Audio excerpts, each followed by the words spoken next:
7ই September চন্দ্রগ্রহণ আমরা প্রত্যেকে জানি। তো কী করবেন চন্দ্রগ্রহণে আর কী করবেন না।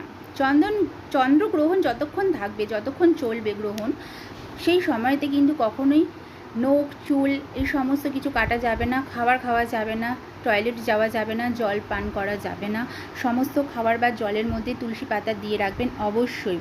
প্রেগনেন্ট যারা লেডি আছেন তারা কিন্তু এগুলো অবশ্যই ভালো করে কিন্তু মেনে চলবেন, যাতে সুস্থ সন্তান বা আপনার নিজের হেলথ যাতে ভালো থাকে তার জন্য। আর ওই সময়কালে মানে দুপুর 12টার পর থেকে কিন্তু কখনোই নখ চুল এগুলো কাটা যাবে না, গাছের পাতা ছেঁড়া যাবে না, মাটিকে খোঁড়া যাবে না। এই সমস্ত কিছু কিন্তু মেনটেন করবেন। আর অবশ্যই সেই দিন গ্রহণ ছাড়ার পরে স্নান করবেন প্রত্যেকে। একটু লবণ, সন্ধক লবণ বা রক সল্ট যেটাকে আমরা বলি, সেটা দিয়ে কিন্তু স্নান করবেন। আর আপনি যেই পথ দিয়ে মানে যেই দুয়ার, যেটা আপনার মেন দরজা, সেই দরজা দিয়ে যেখান থেকে আপনি ঢোকেন বা বেরোন, সেই জায়গাতে কিন্তু একটা ফিটকারির টুকরো হোক বা লবণের যে ডেলা, সেই ডেলা কিন্তু ওপরে একটা সাদা কাপড়ে আপনি ঝুলিয়ে রাখতে পারেন।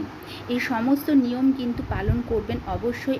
আর একটা যেটা ভেরি ইম্পর্টেন্ট, সেটা হচ্ছে ঠাকুরের চ্যান্ট করবেন। যেই দেবদেবীকে আপনি ভালোবাসেন, ভালো লাগে, সেই দেবদেবীর মন্ত্র চ্যান্ট করুন বা মন্ত্র শুনুন বা একটা ভালো গান শুনুন। এই সমস্ত কিন্তু শুনবেন, যাতে চন্দ্রগ্রহণের কোনো নেগেটিভ ইম্প্যাক্ট আপনার পরিবারের ওপর না পড়ে। তার জন্য এটা কিন্তু অবশ্যই করবেন। প্রত্যেকে ভালো থাকবেন। আমার চ্যানেলটিকে লাইক আর সাবস্ক্রাইব করে দেবেন। কমেন্টে অবশ্যই হর হর মহাদেব লিখে দেবেন। নেক্সট ভিডিও নিয়ে আবার আসছি, খুব তাড়াতাড়ি দেখা হবে আপনাদের সকলের সাথে। সবাই ভালো থাকবেন। হর হর মহাদেব।